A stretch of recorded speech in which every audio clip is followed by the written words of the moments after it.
restons debout, nous allons prier.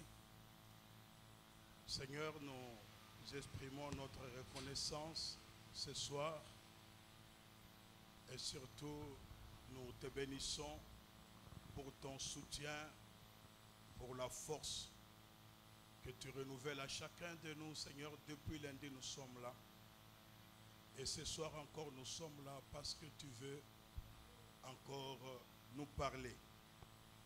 Seigneur, nous te prions de nous édifier encore davantage et nous te prions encore de nous instruire encore davantage.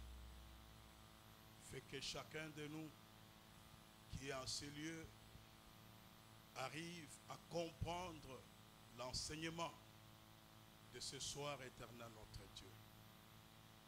Merci pour l'action du Saint-Esprit au milieu de nous, qu'il nous donne la compréhension et qu'il nous fasse grâce d'être attentifs à cet enseignement. Dispose nos cœurs à recevoir cette parole, tout pour ta gloire. Au nom de notre Seigneur Jésus-Christ, nous avons ainsi prié. Amen. Est-ce qu'on peut encore acclamer pour le Seigneur? Gloire au Seigneur. Nous restons toujours debout. J'aimerais lire les textes que nous allons plus exploiter ce soir.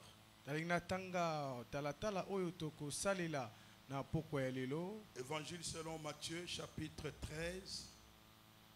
Je vais lire à partir du verset 24 jusqu'au verset 30.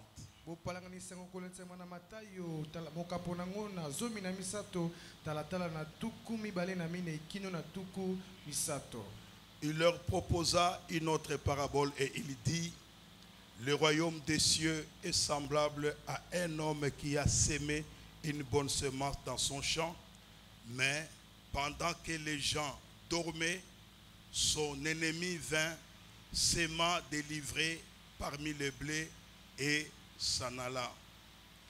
Lorsque l'herbe eut poussé et donné du fruit, l'ivrée parut aussi. Le serviteur du maître de la maison vint lui dire: Seigneur, n'as-tu pas sémé une bonne semence dans ton champ? D'où vient donc qu'il y a de l'ivrée? Il leur répondit: c'est un ennemi qui a fait cela. Et les serviteurs lui dirent: veux-tu que nous allions l'arracher? Non, dit-il, de peur qu'en arrachant l'ivrée, vous ne déraciniez en même temps le blé. Laissez croître ensemble l'un et l'autre jusqu'à la moisson.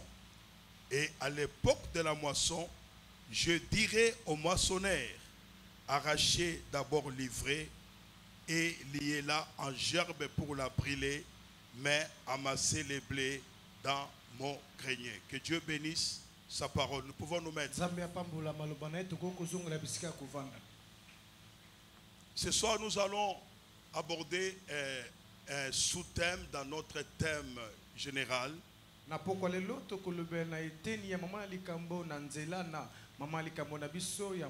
crois que nous sommes en train de parler sur les signes de l'avènement de l'Antéchrist.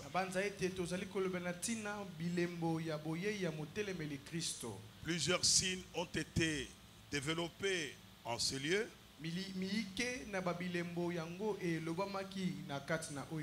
On a parlé de l'apostasie qui doit d'abord se manifester. Nous avons parlé du ministère de l'iniquité qui agit déjà et qui va aller aussi en croissance.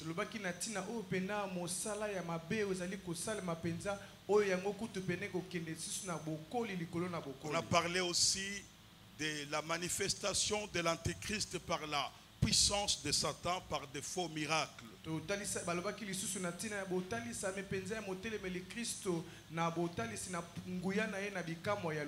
on nous a dit: celui qui retient la manifestation de cet homme, ce n'est que le Saint-Esprit qui, son ministère, s'exerce au travers de l'Église.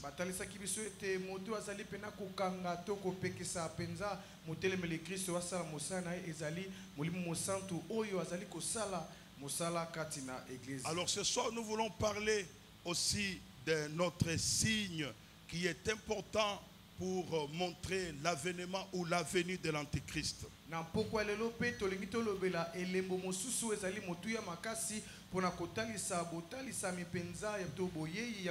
C'est l'apparition des esprits séducteurs et des doctrines des démons.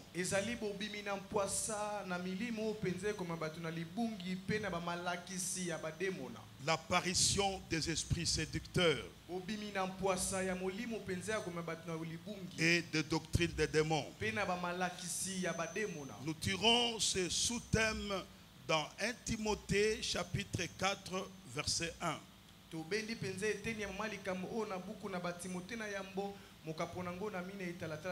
Où la Bible dit, mais l'Esprit dit expressement que dans les derniers temps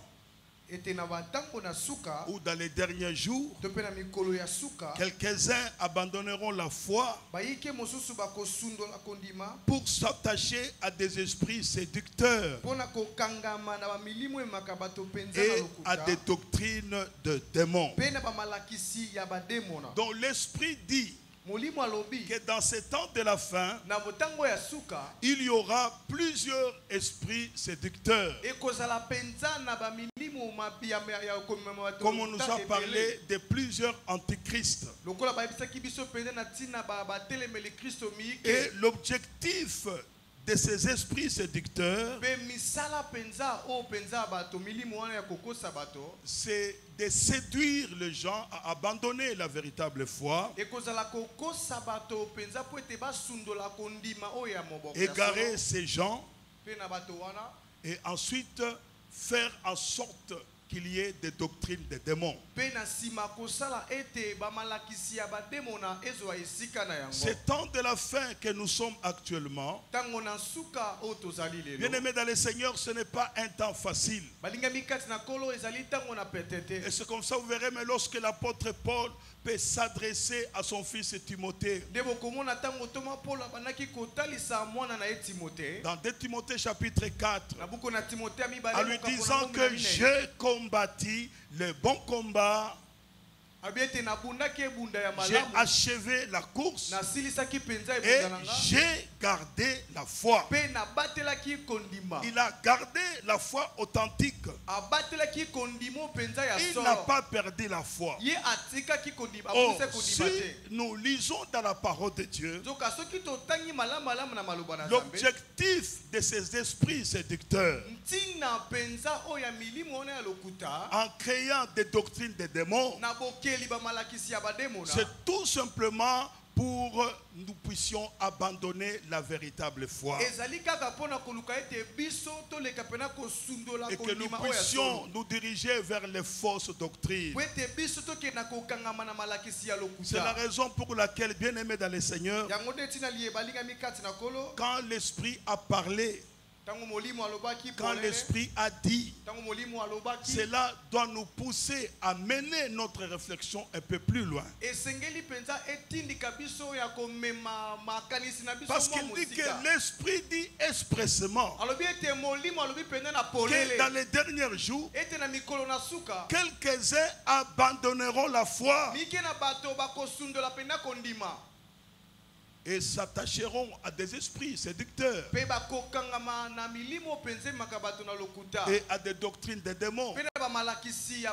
Nous avons la grâce d'être enseignés ces choses. Nous avons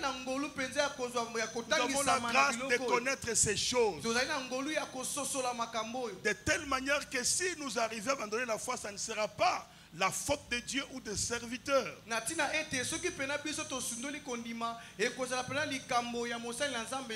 Ça sera la responsabilité de chacun de nous. Parce que nous sommes en train de sonner la trompette. Nous sommes en train d'avertir le peuple de Dieu sur ce qui se passe dans ces temps de la fin. Lorsque vous lisez dans Jude chapitre 1 verset 3 à 4, Jude dit: bien-aimés, comme j'ai désiré vivement vous écrire au sujet de notre salut commun,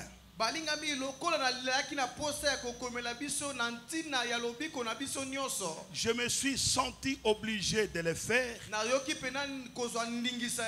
afin de vous exhorter à combattre pour la foi qui a été transmise au sein une fois pour toutes. Car il s'est glissé parmi vous certains hommes dont la condamnation est écrite depuis longtemps, des impies qui changent la grâce de notre Dieu en dissolution et qui réunit notre seul maître et Seigneur Jésus-Christ.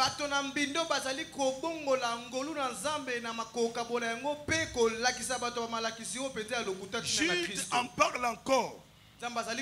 Jude en parle. Et l'aspect important que Jude souligne, c'est que Jude nous exhorte à combattre pour notre foi. C'est-à-dire nous devons combattre pour garder notre foi authentique. Et je sais que nous sommes plus habitués à combattre contre les démons, le combat spirituel. Et c'est ça, plusieurs personnes s'y lancent. Mais Jude nous dit nous devons combattre pour notre foi. Donc nous ne devons pas permettre à ce que nous puissions abandonner notre foi à cause des esprits séducteurs ou à cause de doctrine des démons.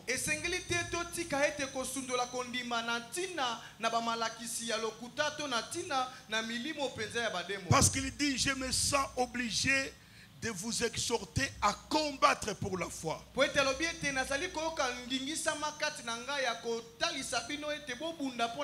Cette foi qui a été transmise au sein une fois pour toutes. Car il s'est glissé parmi vous certains hommes dont la condamnation est écrite depuis longtemps.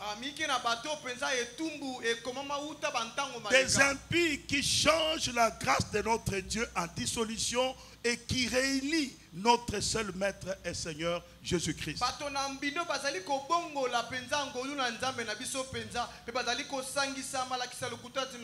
Jésus a donné cette parabole dans l'évangile selon Matthieu.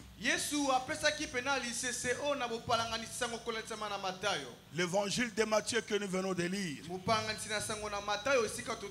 Dans Matthieu chapitre 13, le verset 24 à 30.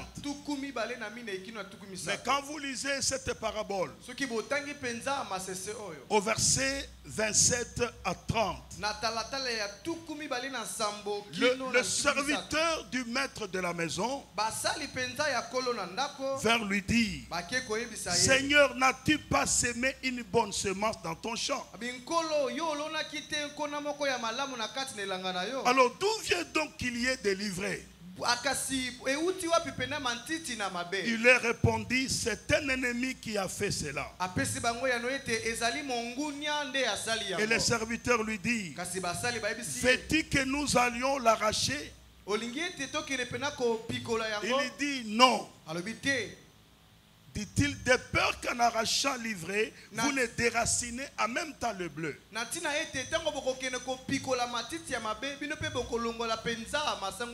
Laissez croître encore l'un et l'autre jusqu'à la moisson.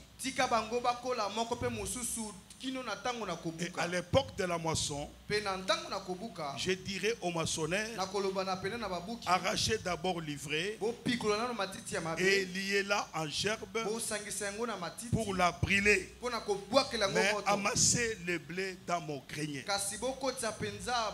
Bien-aimé, en lisant très bien cette parabole,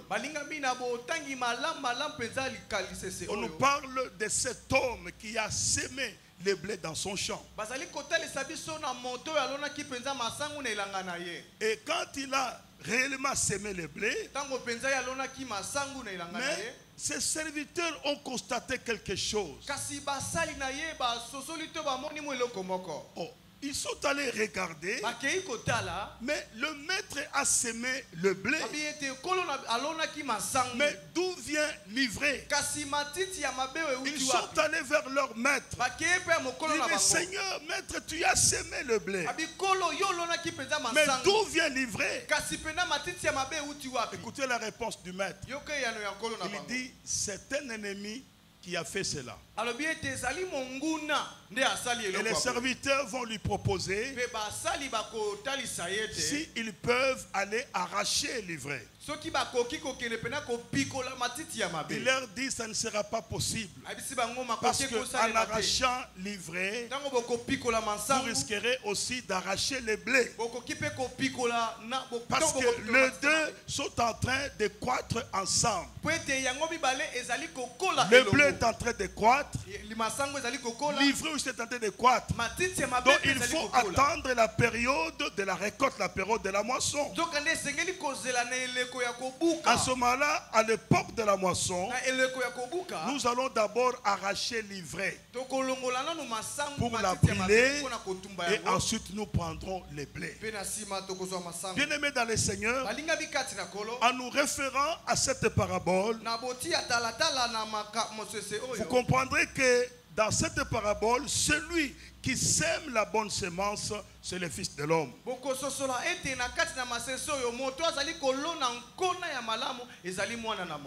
Le champ, c'est le monde. La bonne semence, ce sont les fils du royaume. L'ivraie, ce sont les fils du malin. L'ennemi qui l'a sémé, c'est le diable. La moisson, c'est la fin du monde. Le moissonneur qui viendra pour moissonner, ce sont les anges. Donc à travers cette parabole, vous comprendrez que l'ivraie ne va pas s'arrêter là. L'ivraie continuera à croître au même niveau que du blé. Quand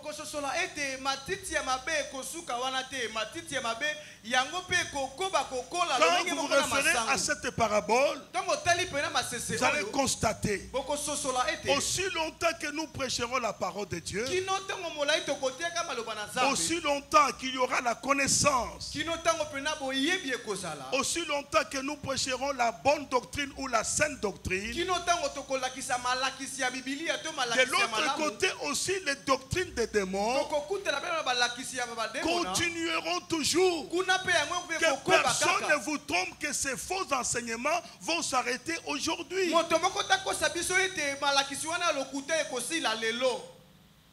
Amen. Amen.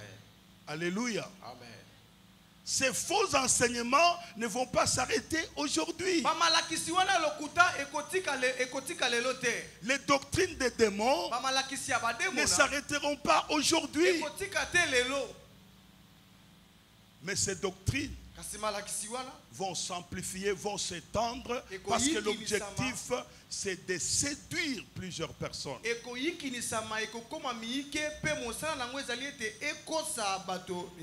Alors, il y a 6 choses que j'aimerais épingler dans cette parabole. Ce que vous allez constater, c'est quoi? L'homme qui a sémé le blé, il a travaillé. Mais celui qui est venu s'aimer l'ivraie, il a travaillé. Donc la première chose que vous devez comprendre, c'est que l'ennemi travaille tous les jours. L'ennemi travaille tous les jours. Peuple de Dieu, dans ces temps de la fin, la stratégie de l'ennemi, la stratégie de Satan, c'est de créer des doctrines, des fausses doctrines, afin que le peuple de Dieu soit séduit par ces doctrines, afin qu'il arrive à abandonner la foi.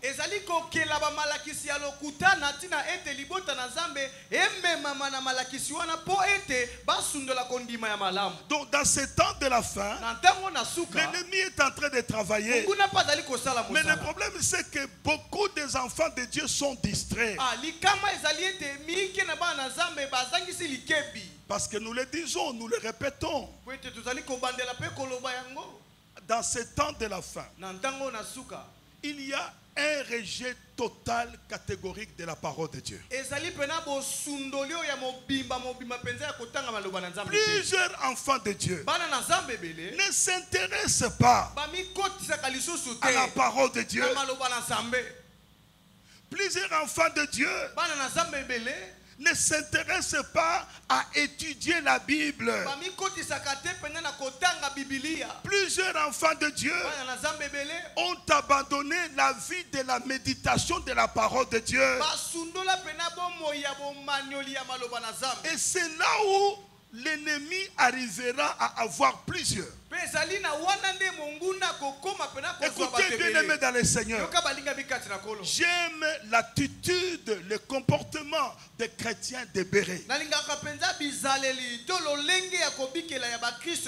Lorsqu'on les prêchait la parole de Dieu, dans les actes des apôtres, lorsqu'on les enseignait, lorsqu'ils rentraient chez eux, ils vérifiaient si ce qu'on leur enseignait était conforme par rapport à la parole de Dieu.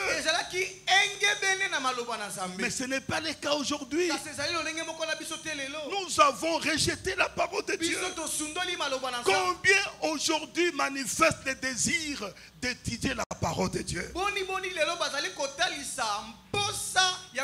Même lorsque dans nos églises on organise l'étude biblique, combien ils prennent part?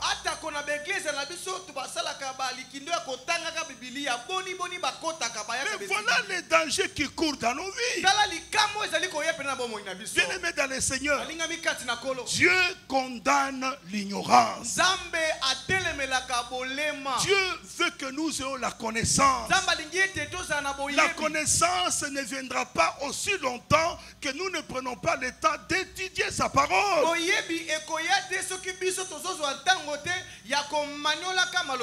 Parce que l'ennemi travaille. Il travaille tous les jours. Il arrête des stratégies. Bien-aimés, regardez aujourd'hui. Combien de doctrines des démons ne font que apparaître?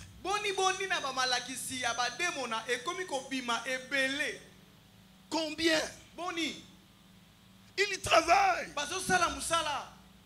en créant ces doctrines. L'ennemi est en train de travailler. Ça, c'est la première chose dans cette parabole. Deuxième chose, l'ennemi a une stratégie. S'aimer livrer parmi le blé. Il ne va pas s'aimer livrer ailleurs. Mais il s'aime livrer là où il y a le blé. Troisième chose dans cette parabole, c'est que les effets ont été connus. Quand on a semé les blés, quand on est venu semer l'ivraie, on a constaté les effets du blé et de l'ivraie. Les deux sont en train de croître ensemble. Quatrième chose, regardez les difficultés de trouver une solution immédiate. Parce que le blé est en train de croître, L'ivraie est en train de quoi? Maintenant, quelle est la solution qu'il faut apporter? Les serviteurs du maître vont lui proposer qu'on puisse arracher l'ivraie. Le maître dit, mais en arrachant l'ivraie, vous risquerez au moment d'arracher aussi le blé. Donc il y a une difficulté qui se pose. Bien aimé dans le Seigneur, c'est la même difficulté qu'il y a aujourd'hui. Tellement qu'il y a de faux enseignements, il y a de vrais enseignements, il y a des gens qui n'arrivent pas à discerner les vrais et les faux. Or, en étudiant la Bible, écoutez, vous n'aurez pas, même les hommes de Dieu n'auront pas la connaissance totale de la parole de Dieu.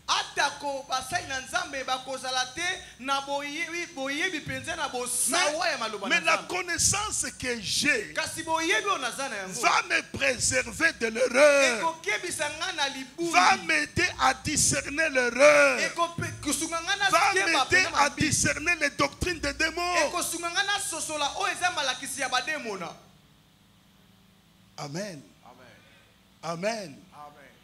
C'est comme ça qu'il est important, bien aimé dans le Seigneur, de prendre au sérieux sa vie chrétienne par la vie de la méditation de la parole de Dieu.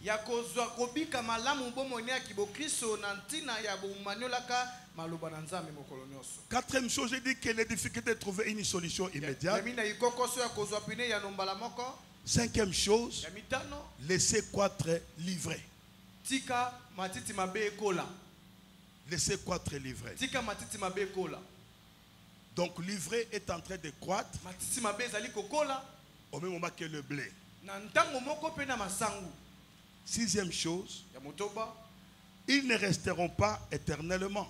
Bien que le blé est en train de croître, l'ivraie est en train de croître, ça ne restera pas éternellement. Il y aura le temps de la récolte, il y aura le temps de la moisson. À ce moment-là, on connaîtra où est le blé et où est l'ivraie.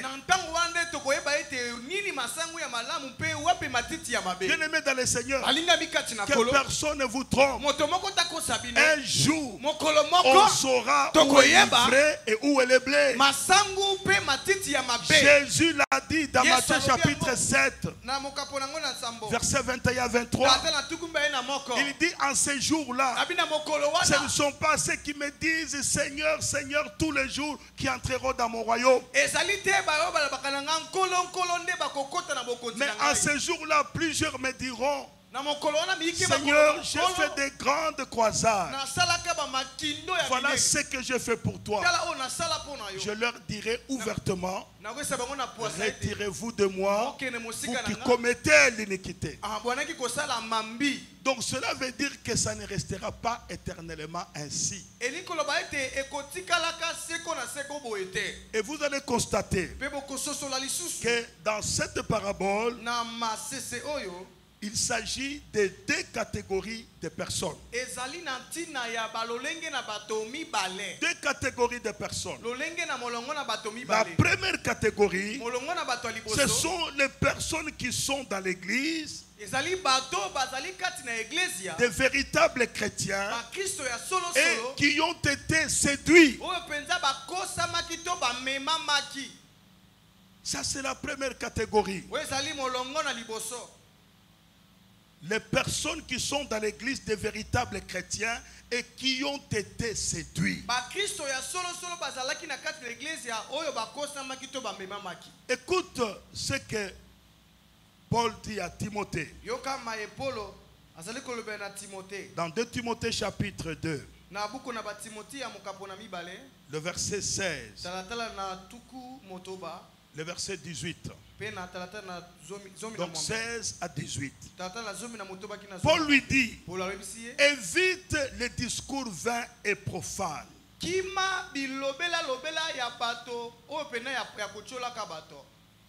Évite les discours vains et profanes.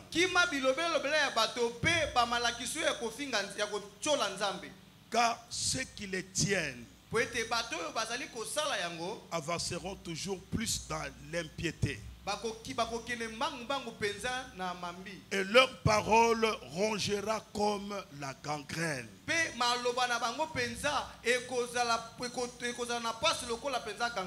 De ces nombres sont Hyménée et Philette, qui se sont détournés de la vérité et qui renversent la foi de quelques-uns. Car ils disent que la résurrection est déjà arrivée. La première catégorie de personnes, ce sont des personnes qui sont dans l'église. Mais ces personnes qui ne sont pas affermies dans la parole de Dieu.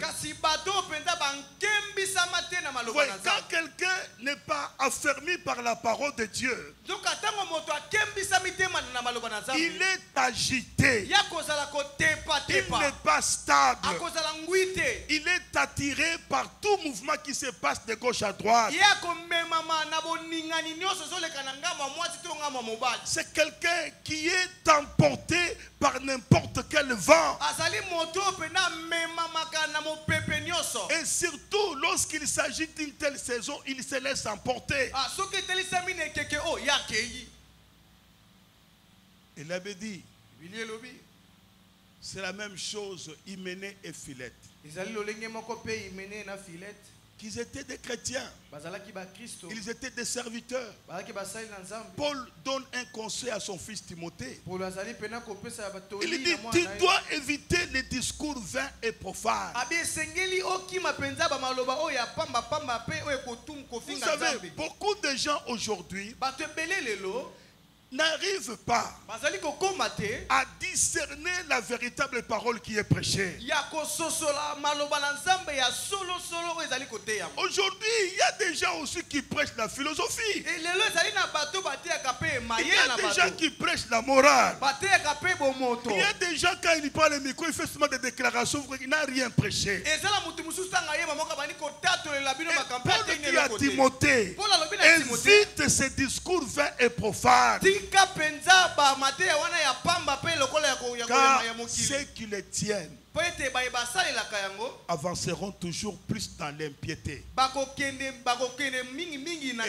Paul lui donne l'exemple de Hyménée et Philette, qui étaient dans l'église, mais qui ont été séduits par des faux enseignements, et ils commençaient à enseigner que la résurrection a déjà eu lieu.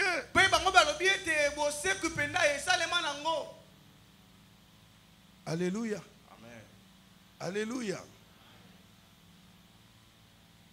Il est important pour nous de comprendre que dans ce temps de la fin, il y a des personnes qui parmi nous, lorsqu'ils seront séduits, changeront l'enseignement, changeront le langage.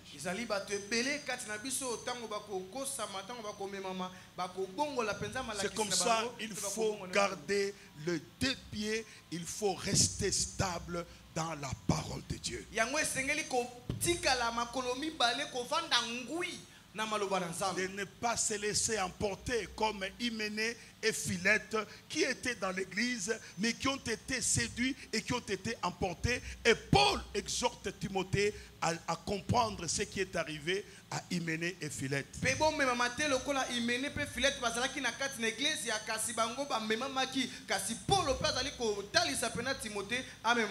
Dans 2 Pierre chapitre 2, nous parlons toujours des personnes qui sont dans l'église, des véritables chrétiens et qui ont été séduits.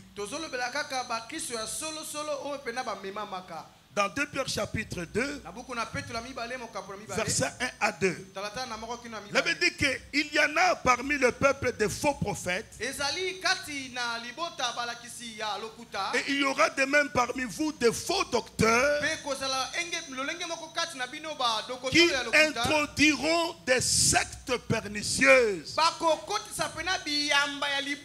et qui régneront le maître qui les a rachetés. ils attireront sur eux une ruine soudaine. Écoute ce que dit la Bible. Plusieurs les suivront dans leur dissolution.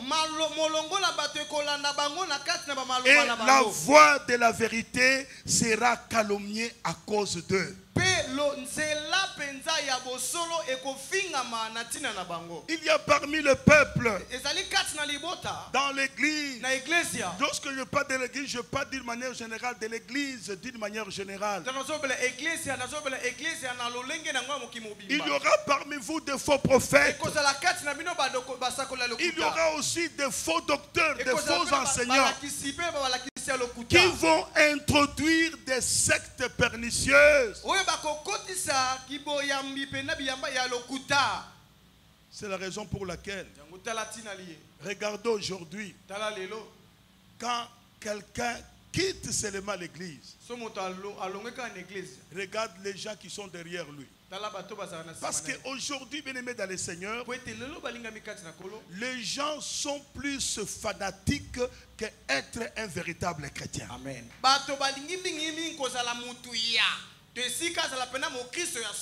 Kinshasa est rempli de fanatiques. Dieu a besoin de chrétiens. Dieu a besoin de personnes qui ont donné leur vie à Christ. Dieu a besoin de personnes qui diront que oui, moi je dois suivre le modèle de Christ. C'est comme ça que Paul disait ceci. Il disait aux gens, soyez mes imitateurs, comme moi aussi je suis imitateur de Christ. Donc c'est Christ qui est le modèle. Je pourrais encore vous dire ce soir, au lieu d'être des fanatiques des hommes, soyez fanatiques de Jésus-Christ. Parce que Jésus-Christ ne vous décevra jamais. Mais les hommes vont vous décevoir. C'est comme ça que nos regards doivent être fixés sur Jésus-Christ. Parce que Pierre dit qu'il y aura des faux docteurs qui vont introduire des sectes pernicieuses.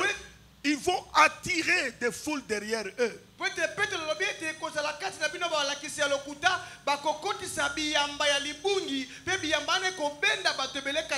Ça, c'est la première catégorie de personnes.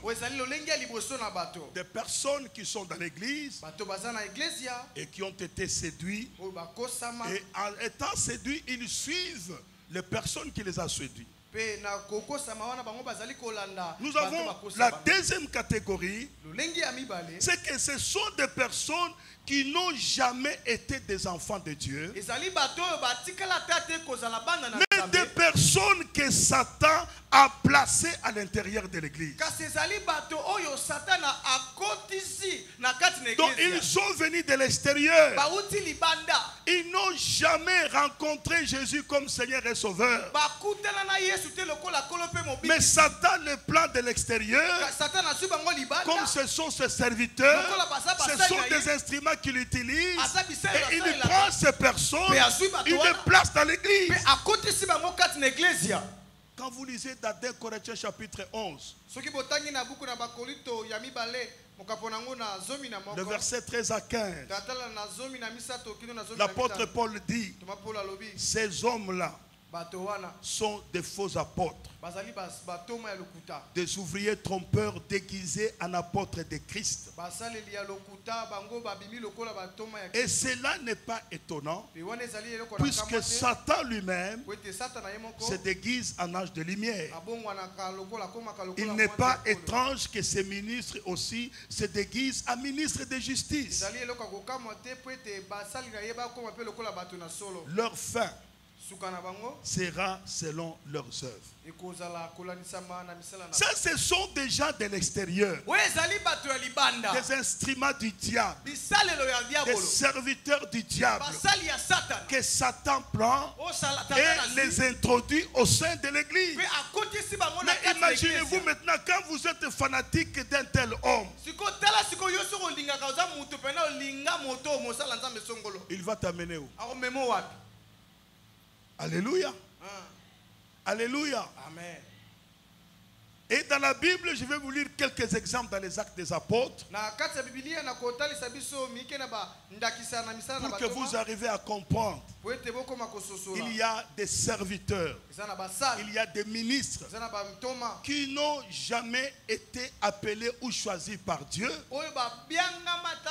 mais ce sont des serviteurs de Satan qu'il place au sein de l'Église. Regardez dans Actes chapitre 13.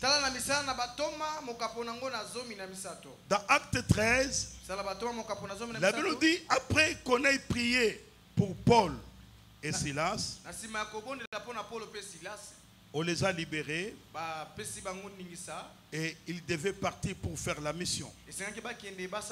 Donc après avoir prié pour Paul et Barnabas, la Bible dit quoi? À partir de Acte 13, quand on a prié pour eux, au verset 6, on dit, ayant ensuite traversé toute l'île jusqu'à Paphos, c'est-à-dire l'église a prié pour eux. Souvenez-vous que Paul avait été appelé par le Seigneur. Le Seigneur lui est apparu, lui a dit que je te prends comme un instrument, tu vas apporter ma parole auprès des nations.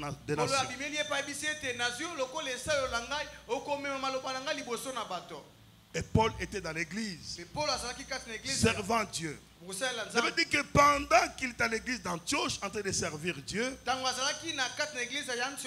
pendant qu'il servait le Seigneur dans leur ministère et qu'il gênait, le Saint-Esprit dit, mettez-moi à part Barnabas et Saoul pour l'œuvre à laquelle je les ai appelés. On a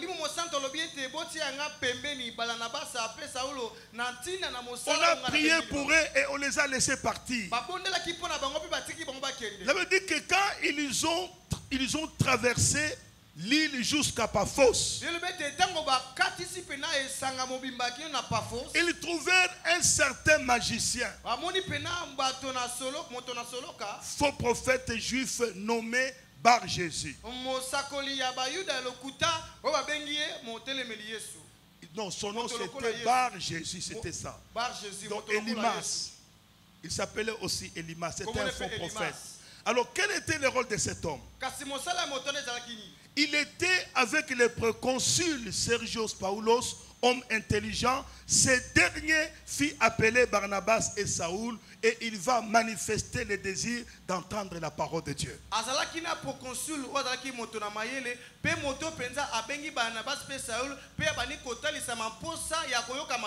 Ce magicien était avec ses proconsuls romains. Alors le proconsul romain a manifesté le désir d'écouter la parole de Dieu auprès de Paul et de Barnabas.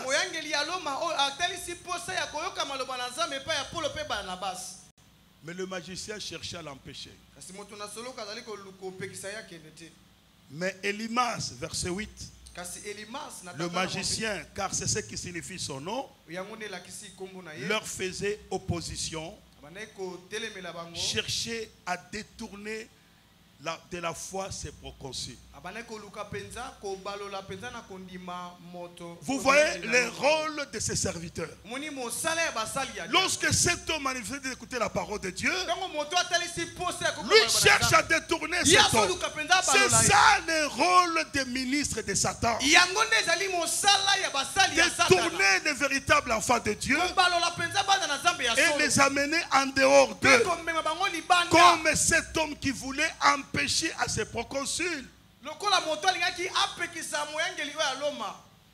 Mais après Saoul, Paul, rempli du Saint-Esprit, fixa les regards sur lui. Il lui dit, homme plein de toute espèce de ruse et de faute, fils du diable, ennemi de toute justice, ne cesseras-tu point de pervertir les voies droites du Seigneur? Paul atondi samina molimu monsantu pe atalisi elongi pana lobi moto atondi samina maele mabe ya lokuta pe na misale ya satana pe akote na boyangeli yo zalite ko koluka pena ko mema moto penza na nzela ya mabe.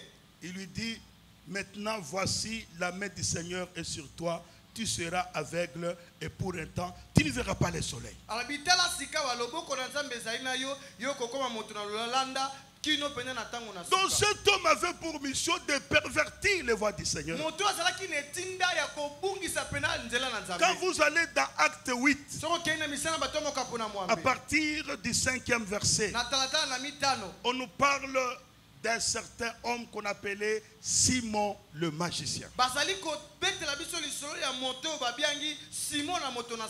Acte chapitre 8. À partir du verset 5. Je vais vous lire quelques versets, ce que les gens disaient de cet homme.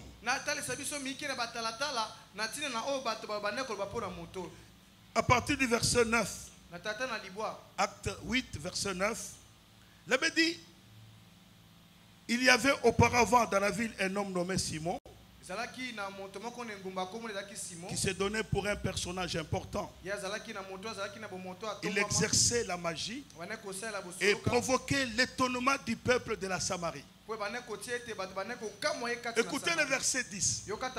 Tous, depuis le plus petit jusqu'au plus grand, l'écoutaient attentivement et il lui disait, celui-ci est la puissance de Dieu,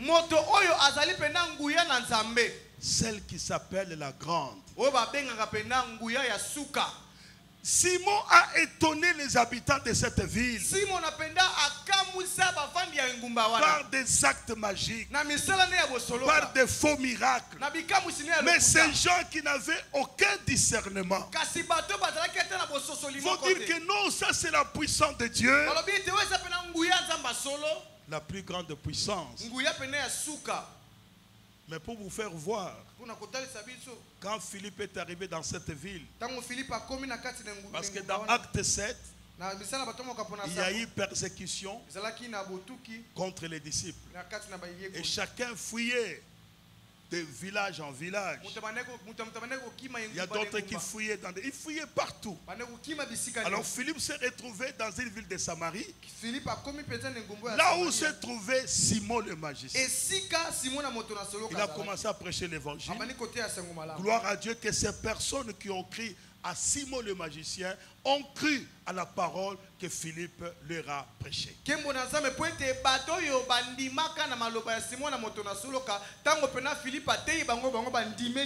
Donc c'est une façon de nous faire voir comment ces gens-là opèrent.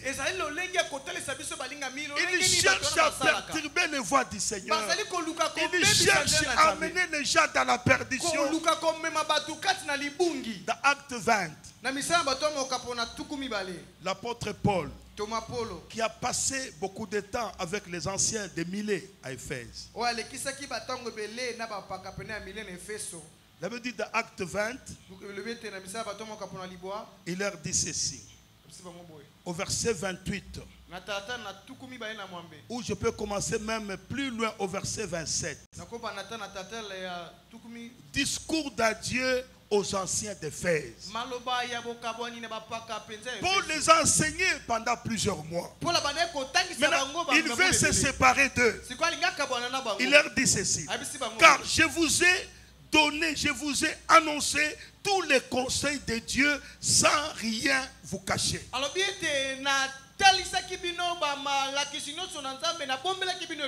Prenez donc garde à vous-même et à tous les troupeaux sur lesquels le Saint-Esprit vous a établi évêque, pour paître l'église du Seigneur qu'il s'est acquise par son propre sang. Il dit au verset 29, je sais qu'il s'introduira parmi vous après mon départ des loups cruels qui n'épargneront pas les troupeaux.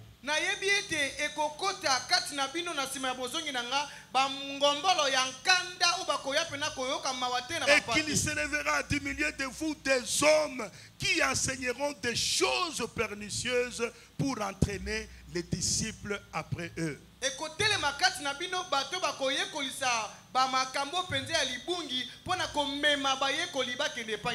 Paul met les anciens en garde.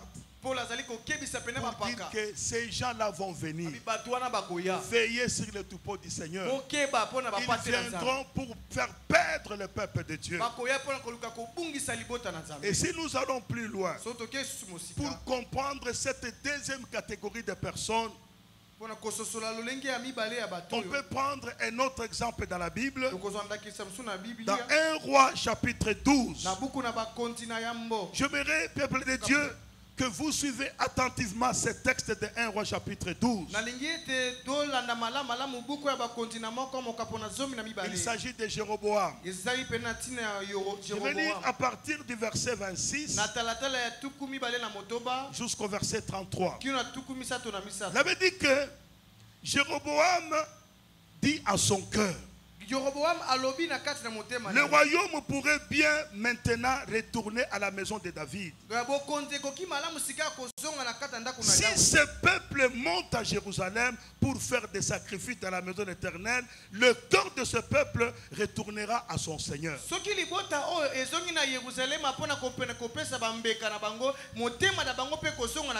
À Roboam, roi de Juda, et ils me tueront et retourneront à Roboam, roi de Juda.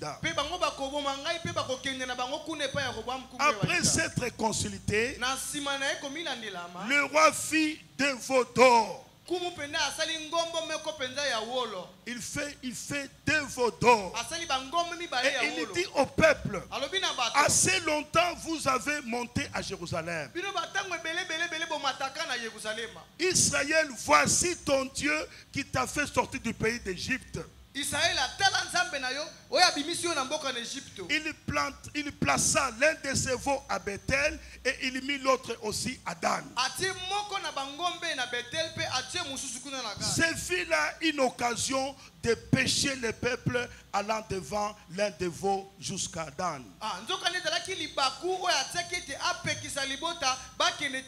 Jéroboam fit une maison de haut lieu et il créa des sacrificateurs pris parmi tous les peuples et qui n'appartenaient point au fils de Lévi.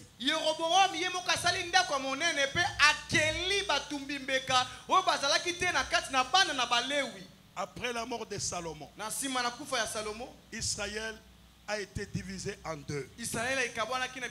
Parce que le fils de Salomon, Roboam, a écouté les conseils de ses amis les jeunes. Il n'a pas voulu écouter les anciens. Et Dieu a permis qu'il y ait division du royaume. Le royaume du sud avait comme capitale bien sûr Jérusalem. On ça souvent le royaume de Juda. Et de l'autre côté, il y avait le royaume du nord qui avait comme capitale la Samarie. Jéroboam était un opposant à Salomon, un opposant politique à Salomon. Du règne de Salomon, il était en exil. Alors quand il y a eu division, lui est venu régner au royaume du nord. Et Roboam est resté au royaume du sud, au royaume de Juda. Mais malgré que les Juifs qui habitaient au nord, il venait toujours pour adorer Dieu à Jérusalem. Alors Jéroboam dit, non, si je laisse le peuple continuer à aller à Jérusalem, ce peuple risquerait de tourner les dos contre moi et ils vont aller vers Roboam. Alors il a pris deux veaux d'or qu'il a placés dans des lieux pour qu'on puisse les adorer. Il a mis un veau d'or à Dan et l'autre à Bethel. C'est comme ça que vous voyez que la femme samaritaine a dit à Jésus, nous adorons Dieu sur cette montagne. C'était le veau d'or. C'est comme ça que Jésus lui a dit que vous adorez ce que vous ne connaissez pas. Jéroboam a fait ça pourquoi? Parce qu'il ne voulait pas que le peuple puisse aller à Jérusalem. Et Et il a même fabriqué ses propres sacrificateurs. Qui ne faisaient pas partie de la tribu de Lévi. Tout sacrificateur devait être fait partie de la tribu de Lévi. Mais il a fabriqué ses propres sacrificateurs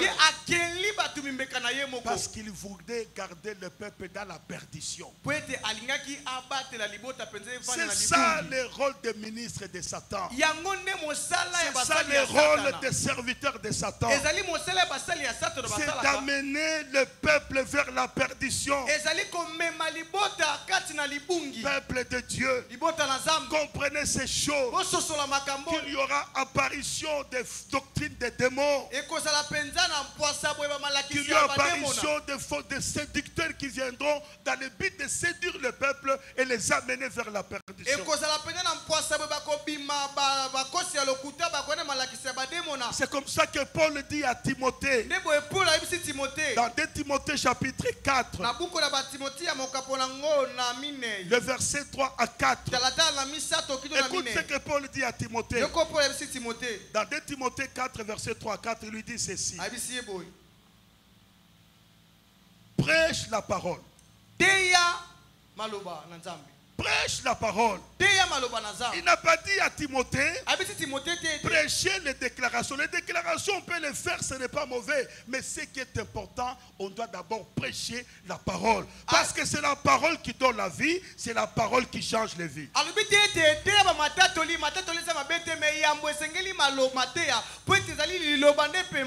Il dit prêche la parole, insiste à toute occasion favorable ou non. Il lui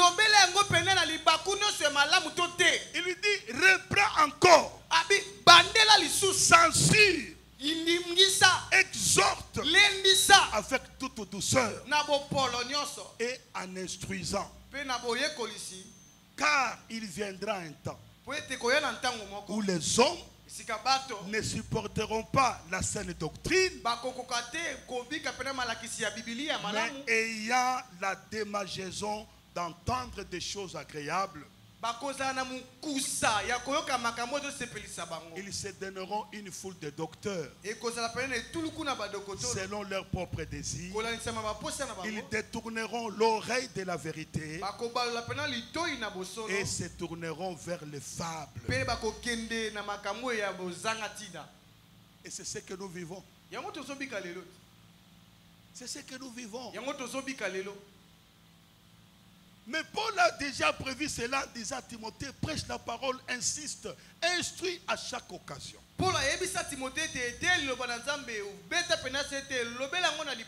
Parce qu'il y aura un temps où le peuple ne pourra plus écouter cette parole. Ils ne vont pas supporter la saine doctrine. Or l'église, c'est une école. Nous venons célébrer Dieu, nous venons aussi apprendre la parole de Dieu. Amen. L'église doit apporter la connaissance au peuple de Dieu.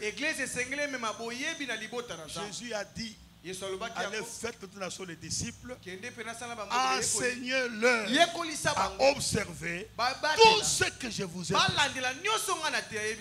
Et ce qui fait grandir une église, ce ne sont pas des déclarations, c'est l'enseignement. Alléluia. C'est comme ça qu'il faut aimer l'enseignement. Un véritable enfant de Dieu aime la parole de Dieu. Cherchez à comprendre l'enseignement. Même si vous n'avez pas le temps d'aller à l'école biblique, l'église en soi est une école biblique aussi. Alors c'est quoi lorsque Paul dit à Timothée que prêche la parole, insiste à tout cas favorable, parce que les gens ne vont pas supporter, ils en auront une foule de doctrine, ils ne vont pas supporter la saine doctrine.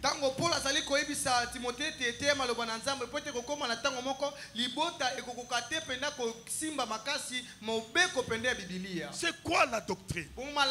Parce que Paul dit à Timothée, en lui disant ceci, prêche la saine doctrine. doctrine. Teya penza malakisi oyo ezali peto pe ya Biblia.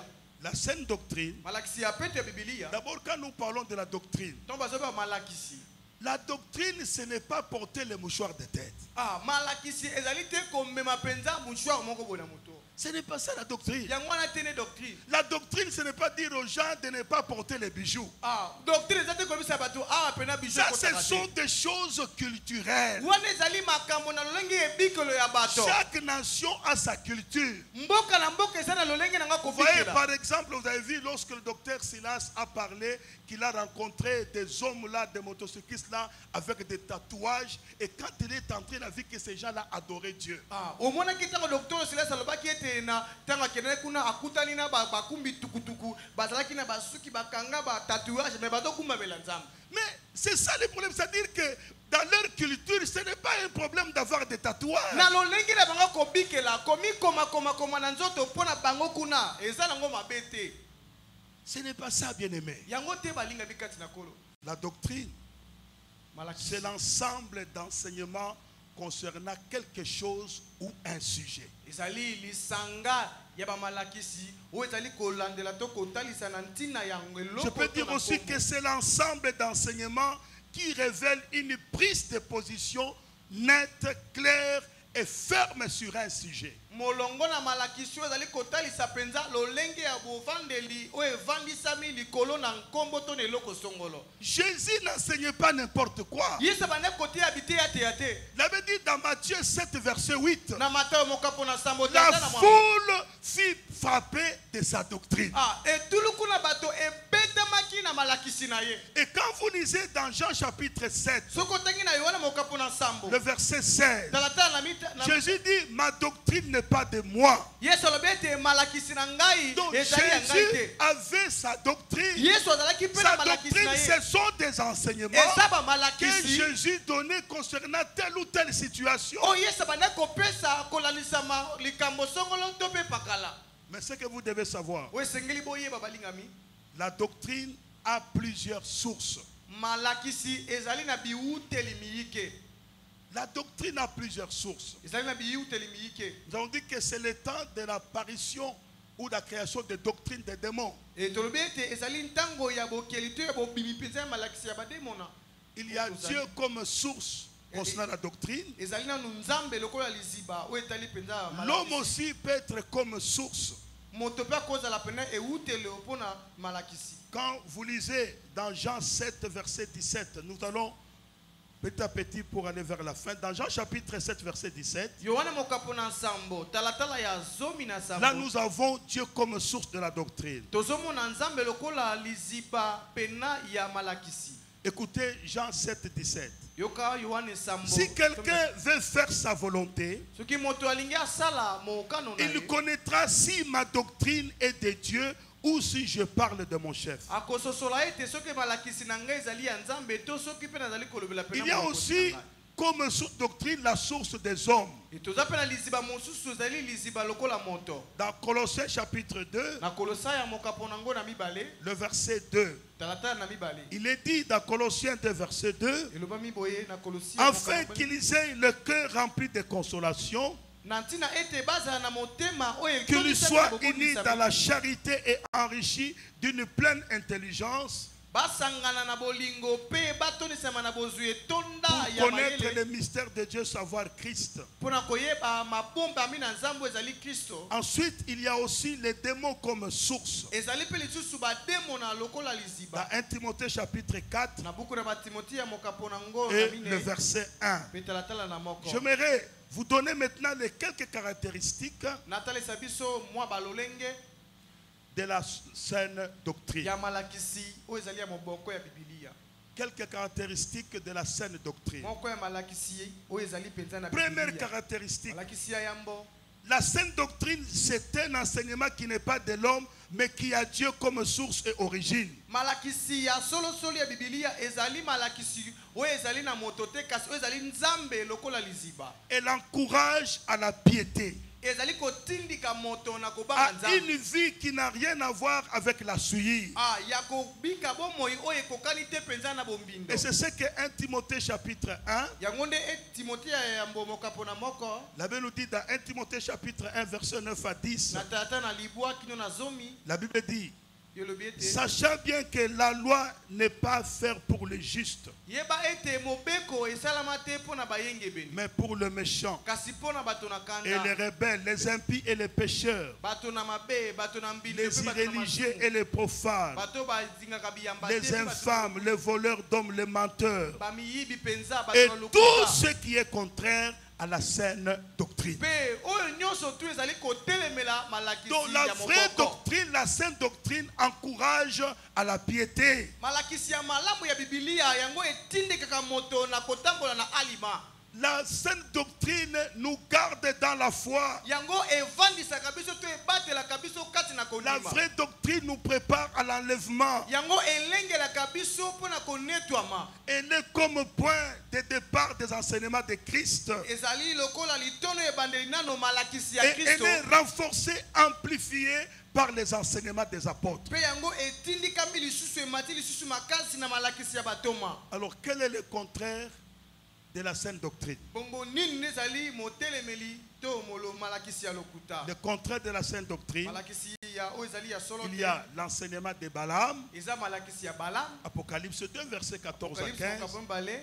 Il y a les enseignements des hommes, Eza malakisi ya bato. il y a les fausses doctrines. Ezali malakisi o ezali ya lokuta. Et j'aimerais terminer en vous donnant quelques caractéristiques de fausses doctrines. Sika wana linga silisa na kotalisa biso mwa balolenge ya koyeba ba malakisi o ezali ya Avant que mabe. nous arrivions à conclure et à prier. Pona to suki sa peto bo. Quelques caractéristiques de fausses doctrines. Balolenge penza ya koisosola malakisi o ezali ya Les mabe. fausses doctrines Malakisi ya mabe ont le diable ou les démons comme source. ezali na diabolo to ba demo na lokola ewute. Bien-aimés dans le Seigneur, Balinga mikati na les ko. fausses doctrines Malakisi ya lokuta. ont comme source le diable. Ezali lokola na liziba na yango diabolo. C'est lui qui est la source, celui qui est la base de ces doctrines. Yenda zali moboko, yenda zali penda liziba ya malakisi wana. Restez dans la vie chrétienne. Na molimo tika na molimo Gardez Kristo. votre foi intacte. Batela kondimano Paul efana a kimia. dit à Timothée, Paul alobi na Timothée, tu connais les saintes écritures oyebi malakisi epeto. depuis ton enfance. Uta bomwana na yo. Reste dans la parole. Tikala na Même liloba na si tu Nzambe. vois il y a quelque chose de nouveau qui arrive, ça n'a rien à voir. Reste dans la parole de Dieu. Ata komone eloko moko asika oyo pene efanisema na maloba ya Nzambe te, yo tika na maloba na Nzambe. Sois constant. Vanda ngui. Amen. Alléluia. Amen. Donc la source, ce sont les démons. Liziba nango ezali ba demona. Elles viennent des gens qui n'ont pas Dieu. E utaka pe lisusu na bato baza na Nzambe te. Les fausses doctrines sont les propres personnes qui, soit volontairement ou involontairement, égarent les autres. Ah, ezali ba bato oyo penza oyo ye moko kaka boye na posa to na posa te alingaka bungisa bato. Elles plaisent à la chair car elles n'écoutent rien du tout. Esepelisaka nzoto po ete ezalaka nango na eloko moko te. Les fausses doctrines, elles disent des choses agréables que les gens veulent entendre. Elingaka koloba makambo ya malamu o bato balingaka penza bayokaka ngo Vous savez, kaka. aujourd'hui, même dans nos églises, quand vous abordez l'aspect du péché, les gens ferment leur figure, ils sont fâchés parce qu'ils ne veulent pas se repentir. Kasi lelo soki banika koteya makambo etali ya lisumu mwana mutu pena kangelo ndio mate ya condamnation kwa Je me souviens d'un jeune homme qui me disait, il était fiancé, azalaki mozalani. alors il sortait souvent avec sa fiancée. Ndeko mamingi na mozalani na Je lui ai dit, frère, ce n'est pas comme ça. ese ndeko ezalaka boye Le te. temps de fiançailles, ce n'est pas encore le mariage. Anabi na ese tango ya bozalani ezano libala te. Il faut garder la chasteté. Esengi komibatela pena Tel que la komiboma. parole nous dit. Dit, pasteur, ces histoires-là, ça c'est votre temps. Nous, nous sommes à notre temps.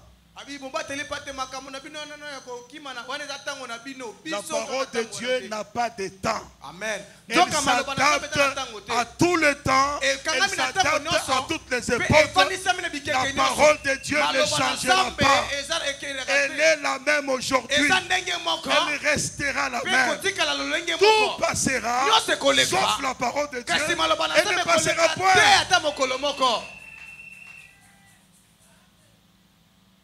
Un jour, j'entends quelques personnes qui parlaient, des jeunes hommes. Il dit, nous voulons des pasteurs acquis au changement. Des pasteurs acquis au changement. Non, les pasteurs acquis au changement. Il dit, nous aimons ces pasteurs-là parce que les pasteurs acquis au changement ne sont pas comme des vieux pasteurs qui sont en train de dire aux gens de ne pas faire ceci ou cela. Les pasteurs acquis au changement, ils s'adaptent des circonstances actuelles.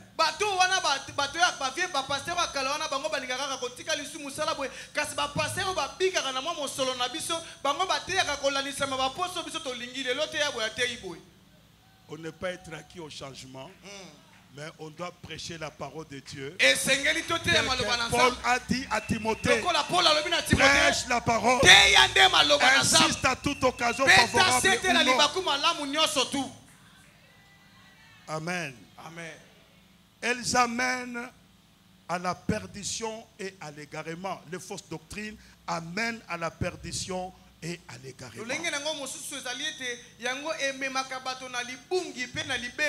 Elles sont dangereuses. Au point que la Bible nous demande une position envers ceux qui les commettent. Bien-aimés, on ne joue pas avec le salut. On ne blague pas avec le salut.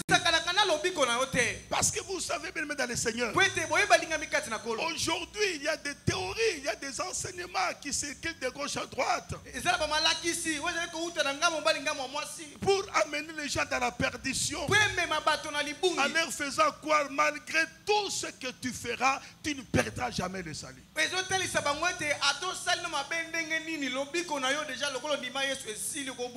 C'est faux. C'est faux. C'est faux.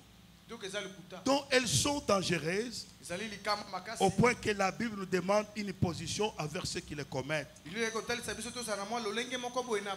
Elles ne sont jamais équilibrées, elles exagèrent toujours. Elles atténuent certaines choses essentielles. Alors comment reconnaître une doctrine qui n'est pas saine?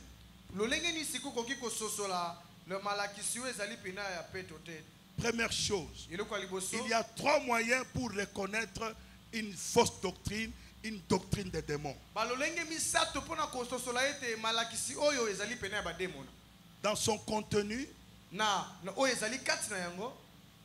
elle n'honore pas Christ. Elle n'amène pas à la piété et à la crainte de Dieu. Elle cherche à satisfaire la chair. Elle cherche à satisfaire le monde. Et par ces résultats, elle produit des chrétiens de moindre qualité.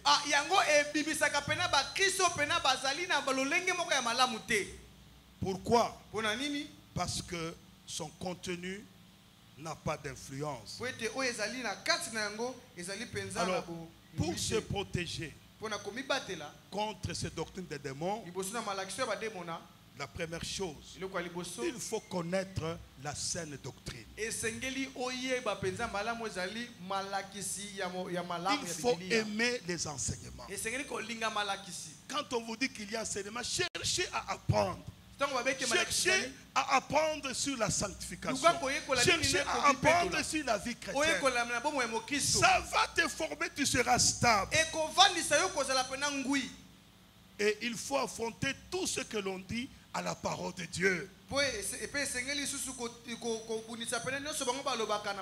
Il faut s'éloigner de la personne qui prêche la fausse doctrine. Être stable dans une église locale. Vous savez, c'est une assurance, une garantie quand vous priez Dieu dans une bonne église. Où Christ est célébré, et on prêche la bonne parole venant de Dieu. Il faut glorifier Dieu. Parce qu'on ne prêche pas des hérésies, on ne prêche pas de fausses doctrines, mais c'est Dieu qui est prêché à travers sa parole. Et ça apporte l'édification, ça apporte l'instruction, et ça fait croître le membre de l'Église. Soyons prudents. Soyons comme des chrétiens débérés qui vérifiaient tout ce qu'on leur enseignait. Cela est dit dans Acte 17, verset 11. Il est dit: ces Juifs avaient des sentiments plus nobles que ceux de Thessalonique. Non, c'est ces Juifs-là de Bérée. Ils récirent la parole avec beaucoup d'empressement. Et ils examinaient chaque jour les Écritures pour voir si ce qu'on leur disait était exact. Que Dieu bénisse sa parole. Que Dieu bénisse sa parole. Alors nous allons prier de deux manières. Est-ce qu'on peut se mettre debout pendant ces moments? J'aimerais que nous puissions prier de deux manières. Première requête, c'est que Dieu nous garde contre les doctrines des démons. Que le Saint-Esprit nous aide, que le Saint-Esprit nous garde, que le Saint-Esprit nous protège contre la séduction qui est en train de servir dans ces temps de la fin.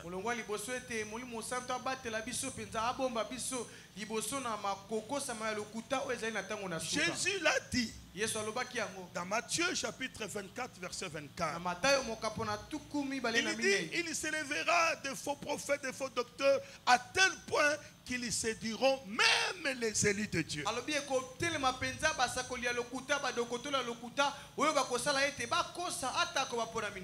Est-ce que vous pouvez élever votre voix? Commencez à prier pour vous. Que Dieu vous garde. Seigneur, garde-nous. Seigneur, protège-nous contre ces fausses doctrines. Nous voulons que tu nous préserves, oh Dieu. Nous savons que la séduction est là.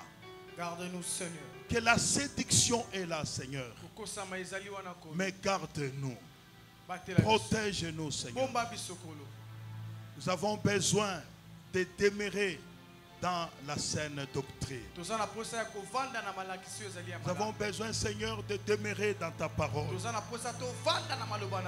Seigneur, nous ne voulons pas nous écarter, nous ne voulons pas nous égarer. Voilà pourquoi nous demandons au Saint-Esprit de nous aider dans notre marche. Voilà pourquoi nous demandons au Saint-Esprit de nous aider, de nous donner cette force à examiner tout ce qui nous est enseigné, si cela est exact.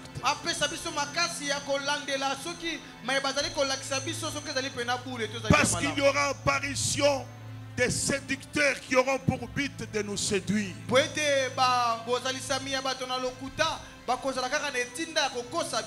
Seigneur, aide-nous. Saint-Esprit, aide-nous.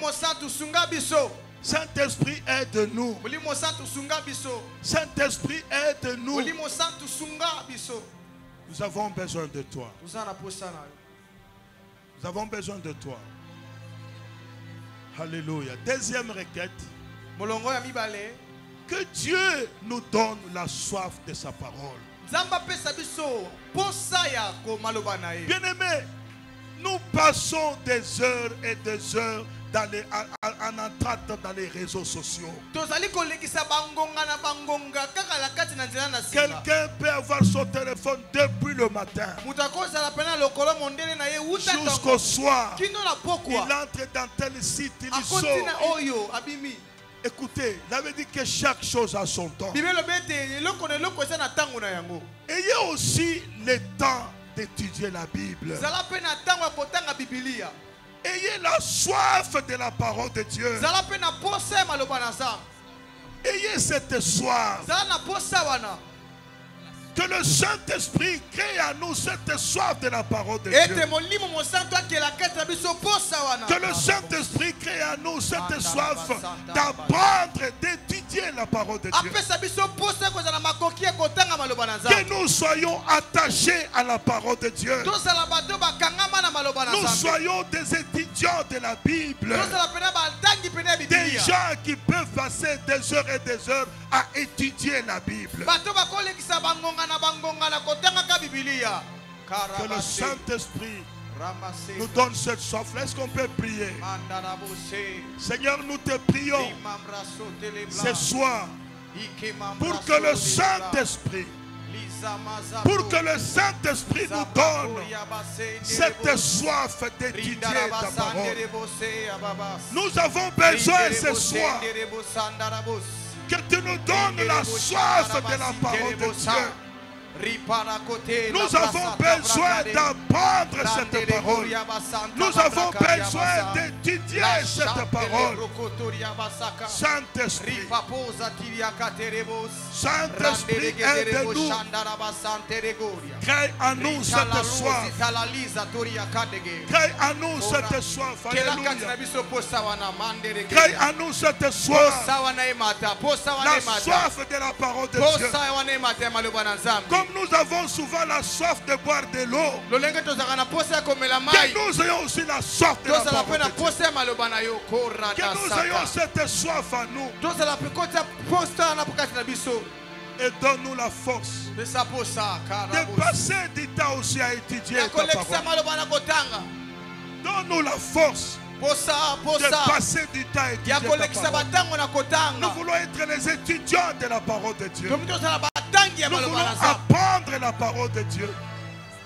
Nous voulons apprendre la parole de Dieu.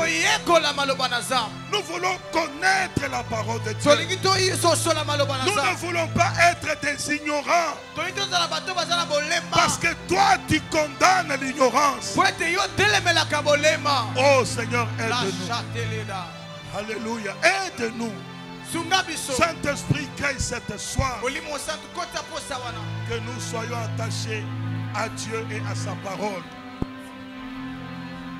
Nous bénissons ton nom. Nous bénissons ton nom ce soir. Nous bénissons ton nom. Alléluia. Nous bénissons ton nom. Merci Seigneur.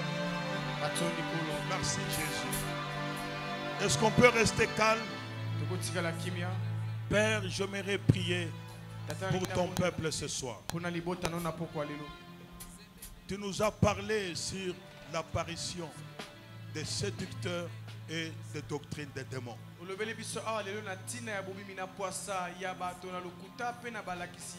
Ma prière pour ton peuple ce soir, aide-nous Seigneur, que nous ne puissions pas être séduits, que nous ne puissions pas nous égarer. Garde-nous à toi, Dieu notre Père. Éternel notre Dieu, nous voulons que tu nous aides, nous voulons que tu nous soutiennes, nous voulons que tu nous donnes la force. Que nous ne puissions pas céder à ces séductions, mais que nous gardons la stabilité, que nous gardons la constance dans ta parole. La deuxième chose que je demande, Seigneur, que le Saint-Esprit nous donne aussi cette soif d'étudier ta parole. Nous donne cette soif d'étudier ta parole. Seigneur, que nous soyons attachés à ta parole. Que nous puissions l'étudier, que nous puissions l'examiner comme les chrétiens de Béret. Cela va nous faire grandir. Et nous allons atteindre la maturité spirituelle. Merci pour ce que tu fais ce soir, Saint-Esprit. Merci pour des vies qui est en train de convaincre. Merci de nous pousser encore davantage à la méditation de la parole de Dieu. Merci de nous pousser davantage à aimer la parole de Dieu. Seigneur, nous te bénissons. Nous t'exaltons. Et c'est là, au nom de notre Seigneur Jésus-Christ, que nous avons ainsi prié. Amen. Amen. Que Dieu vous bénisse.